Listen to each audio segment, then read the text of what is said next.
राष्ट्रपति रामनाथ कोविंद ने आज राष्ट्रपति भवन में आरोग्य वनम का उद्घाटन किया।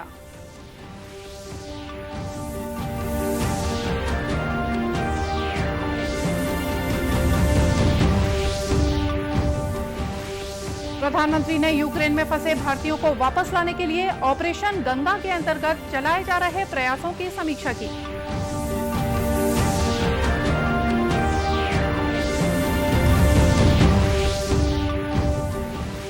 देश में अब तक 177 करोड़ 70 लाख से ज्यादा कोरोना रोधी टीके लगाए गए।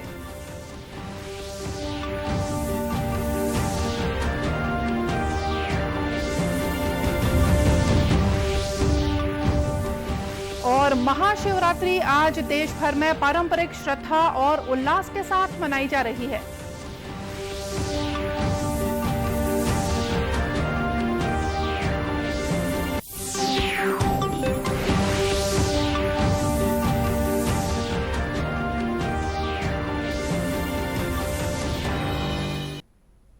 नमस्कार, आप देख रहे हैं दूरदर्शन समाचार। मैं हूं मोनिका शर्मा और आइए अब देखते हैं समाचार विस्तार से। राष्ट्रपति रामनाथ कोविंद ने आज राष्ट्रपति भवन में आरोग्य वनम का उद्घाटन किया। इसमें औषधीय जड़ी बूटियां और वनस्पतियां लगाई गई हैं। इस अवसर पर प्रधानमंत्री नरेंद्र मोदी और राष्ट्रपति की पत्नी सविता कोविंद भी उपस्थित थे। राष्ट्रपति और प्रधानमंत्री ने आरोग्य वनम का अवलोकन भी किया। दीर्घायुष्यम बलम सुखम आरोग्यम परमम भाग्यम स्वास्थ्यम सर्वार्थ साधनम।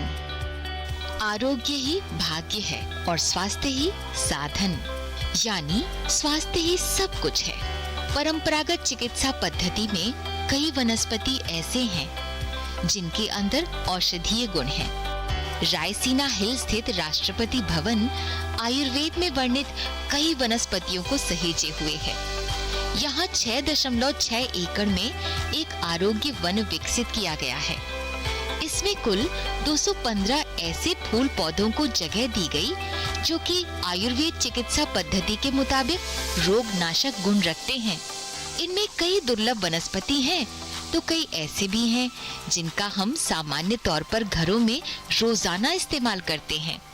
यहाँ अरंड, बेल, गिलोय, नीम, सहजन, तुलसी, बबूल, जामुन, हरशंगार, अर्जुन, लेमन ग्रास, कालमेघ, अश्वगंधा, एलोवेरा, पीपल, पाकड़ सहित अनेक प्रकार की वनस्पति आगंतुकों को देखने के लिए मिलेंगी। इस वन की संरचना योग मुद्रा में बैठे मानव के आकार में की गई है। साथ ही यहाँ है आधुनिक तकनीक का सौंदर्य भी। ये यहाँ आने वालों को मुग्ध कर देगा। सुसज्जित फवारा, योग मंच, अविरल धाराओं से सम्मोहित करता जल चैनल, आकर्षक कमल सरोवर और अकल्पनीय यादों को सहेजने के लिए एक व्यू पॉइंट। आगंतुकों की सुविधा के मुताबिक व्यवस्थित पैदल मार्ग जो लाल और सफेद बलुआ पत्थरों से बना हुआ है। आकर्षक डिजाइन के साथ फूलों की क्यारियां जिन्हें मोर पंख की आकृति में ढाला गया है। शीतलता की अनुभूति कराते फव्वारे, यानी राष्ट्रपति भवन में बना ये आरोग्य वनम आगंतुकों को एक ओर जहां वनस्पति से परिचित कराएगा, तो साथ ही साथ उनके मन मस्तिष्क को आनंद से सराबोर कर देगा। आरोग्य वनम में अरोमा उद्यान, कमल तालाब और योग मंच की व्यवस्था भी है। इस आरोग्य वनम की संकल्पना को साकार करने की जिम्मेदारी निभाई है प्रेसिडेंट्स गार्डन और सीपीडब्ल्यूडी ने। प्रधानमंत्री नरेंद्र मोदी ने कल दूसरी बार उच्च स्तरीय बैठक की अध्यक्षता कर यूक्रेन में फंसे भारतीयों को वापस लाने के लिए ऑपरेशन गंगा के अंतर्गत चलाए जा रहे प्रयासों की समीक्षा की। प्रधानमंत्री ने कहा कि समूचा सरकारी तंत्र 24 घंटे ये सुनिश्चित करने के लिए काम कर रहा है कि वहां सभी भारतीय नागरिक सुरक्षित और सकुशल रहें। विदेश मंत्रालय के अनुसार श्री मोदी ने कहा कि विभिन्न देशों में विशेष दूतों के रूप में 4 वरिष्ठ मंत्रियों को भेजने से भारतीयों की वापसी के प्रयासों में तेजी आएगी। उन्होंने कहा कि यह दर्शाता है कि सरकार इस मामले को कितनी प्राथमिकता दे रही है। प्रधानमंत्री ने कहा कि यूक्रेन की सीमाओं पर मानवीय संकट से उबरने के लिए यूक्रेन को आज राहत सामग्री की पहली खेप भेजी जाएगी। उन्होंने ये भी कहा कि भारत वसुधैव कुटुंबकम के आदर्श के अनुरूप यूक्रेन में फंसे और सहायता की राह देख रहे पड़ोसी देशों और विकासशील देशों के लोगों की भी मदद करेगा। यूक्रेन में भारतीय दूतावास ने कहा है कि मिशन के प्रयासों से दूतावास के समीप 26 फरवरी से रुके हुए 400 विद्यार्थी कीव से ट्रेन पकड़कर रवाना हो चुके हैं। यूक्रेन की राजधानी कीव में भारतीय विद्यार्थियों सहित सभी भारतीय नागरिकों को तुरंत कीव छोड़ने की सलाह दी गई है। ट्वीट संदेश में दूतावास ने रेलगाड़ियों या अन्य उपलब्ध माध्यमों के जरिए कीव शहर छोड़ने को कहा है।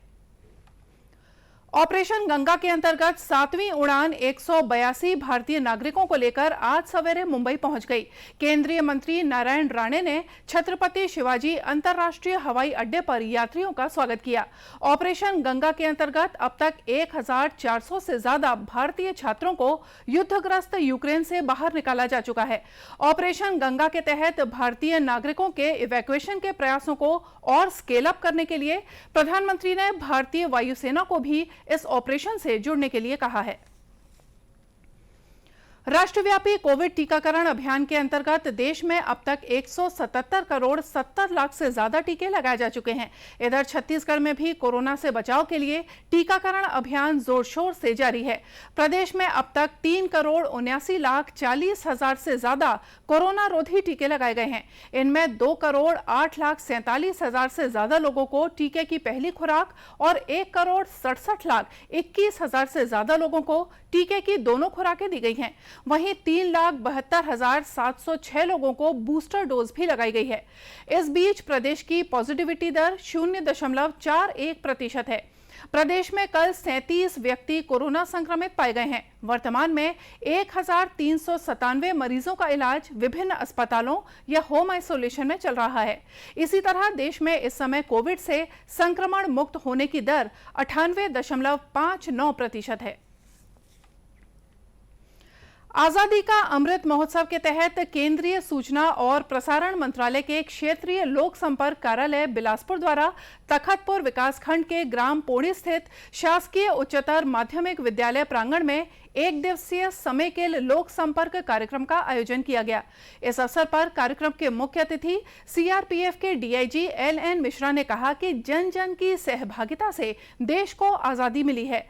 अमृत महोत्सव का समय युवाओं को और सक्षम होकर राष्ट्र निर्माण में अपनी सहभागिता करने का है। जितने भी यहाँ पर गांव के लोग उपस्थित रहे उनको आज़ादी के बारे में जानकारी मिली। छात्र छात्राएं जो यहाँ पर उपस्थित थे उन्होंने अच्छे गीत, राष्ट्रभक्ति के अच्छे गीत यहाँ पर उन्होंने प्रस्तुत किए।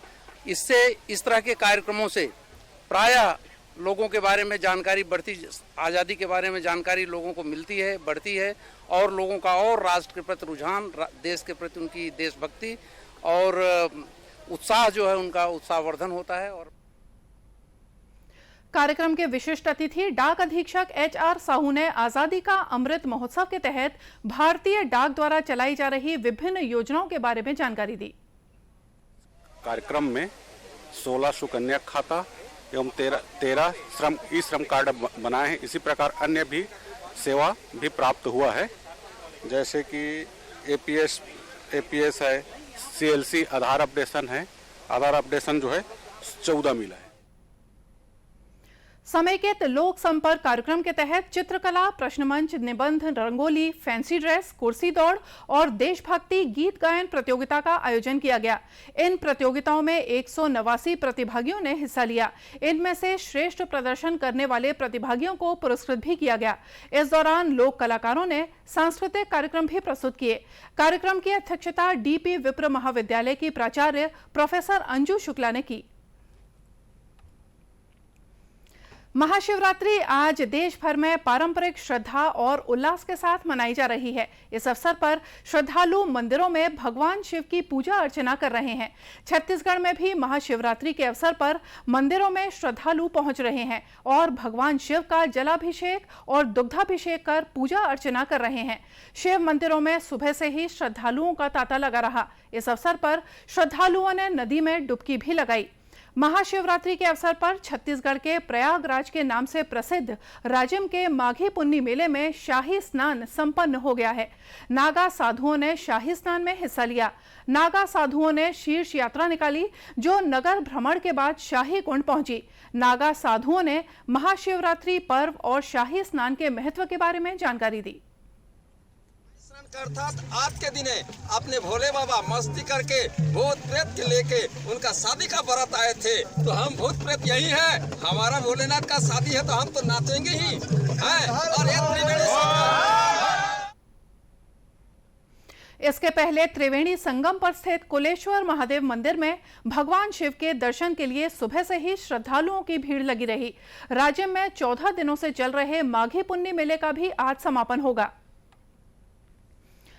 इधर राजधानी रायपुर के बूढ़ापारा स्थित बुढ़ेश्वर महादेव और महादेव घाट स्थित हटकेश्वर महादेव मंदिर सहित विभिन्न शिव मंदिरों में भक्तों की कतारें लगी रहीं। श्रद्धालुओं ने भगवान शिव का जलाभिषेक कर पूजा अर्चना की। बुढ़ेश्वर मंदिर के पुजारी पंडित महेश पांडे ने बताया कि महाशिवरात्रि के अवसर पर बुढ़ेश्वर मंदिर में प्रातः अभिषेक होने के बाद श्रद्धालुओं के दर्शन के लिए मंदिर को खोल दिया गया है। महादेव मंदिर में सुबह 5 बजे से भगवान का प्रातः अभिषेक होने के बाद सभी भक्तों के लिए मंदिर खोल दिया गया है। भक्तगण अपने अपने सुविधा अनुसार जो भगवान शिव को प्रसन्न होने वाली जो वस्तु है, बेलपत्ती है, फूल है, धतूरा है, पंचामृत है, नाना प्रकार के व्यंजन है जो भगवान शिव को अति प्रसन्न है, वो सब भेंट कर भगवान से अपनी मनोकामनाओं से पूर्ण होने की आशीर्वाद प्राप्त कर रहे हैं। और भगवान शिव के दर्शन मात्र से भक्तों की मनोकामनाएं पूर्ण होती है। इसलिए बुढ़ेश्वर महादेव मंदिर में आए दिन भक्तों की संख्या निरंतर बढ़ते चले जा रही है। उधर जांजगीर चांपा जिले के शिव मंदिरों में भी महाशिवरात्रि पर्व पर श्रद्धालुओं की भीड़ रही। जिला मुख्यालय जांजगीर से लगे पीथमपुर स्थित बाबा कलेश्वर नाथ मंदिर में दर्शन के लिए भक्त पहुंचे।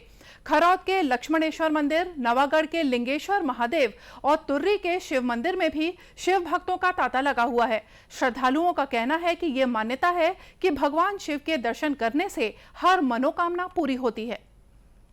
मनोकामना पूरी करती है तो मैं हर साल यहाँ दर्शन के लिए आता हूँ और मुझे बहुत अच्छा लगता है और हम लोग पूरे फैमिली के साथ यहाँ। हर साल के मुकाबले पिछले 2 साल से कुछ कोरोना की वजह से कुछ काम रुका हुआ था, लेकिन इस बार थोड़ा सा माहौल अच्छा लग रहा है। भीड़ भी है मेले में और भगवान करे कि कोरोना पूरा हमारे देश से क्या पूरे विश्व से बाहर हो जाए ताकि हर इंसान एक सुखी जीवन जी सके। उपराष्ट्रपति एम वेंकैया नायडू और प्रधानमंत्री नरेंद्र मोदी ने महाशिवरात्रि के पवित्र अवसर पर लोगों को शुभकामनाएं दी हैं। श्री मोदी ने एक ट्वीट में आशा व्यक्त की कि भगवान महादेव सभी को आशीर्वाद देंगे। छत्तीसगढ़ की राज्यपाल अनुसुईया उइके और मुख्यमंत्री भूपेश बघेल ने भी प्रदेशवासियों को महाशिवरात्रि की बधाई दी है। दूरदर्शन केंद्र रायपुर से प्रसारित होने वाले प्रादेशिक समाचार को आप YouTube पर भी देख सकते हैं। हमारे YouTube channel Chhattisgarh DD news पर प्रादेशिक समाचार उपलब्ध रहेगा। YouTube चैनल का लिंक और QR कोड आप स्क्रीन पर देख सकते हैं। अपने एंड्रॉइड फोन से QR कोड स्कैन कर आप छत्तीसगढ़ DD न्यूज लिंक पर जा सकते हैं।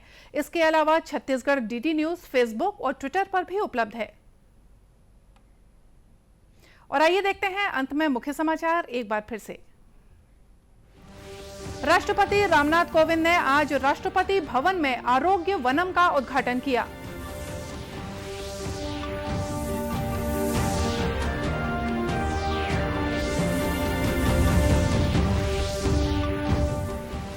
प्रधानमंत्री ने यूक्रेन में फंसे भारतीयों को वापस लाने के लिए ऑपरेशन गंगा के अंतर्गत चलाए जा रहे प्रयासों की समीक्षा की।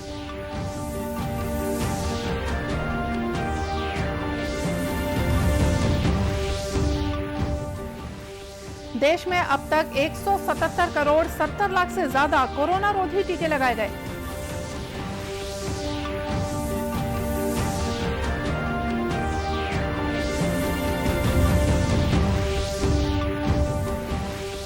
महाशिवरात्रि आज देश भर में पारंपरिक श्रद्धा और उल्लास के साथ मनाई जा रही है। और इसी के साथ ये समाचार बुलेटिन यहीं समाप्त हुआ। नमस्कार।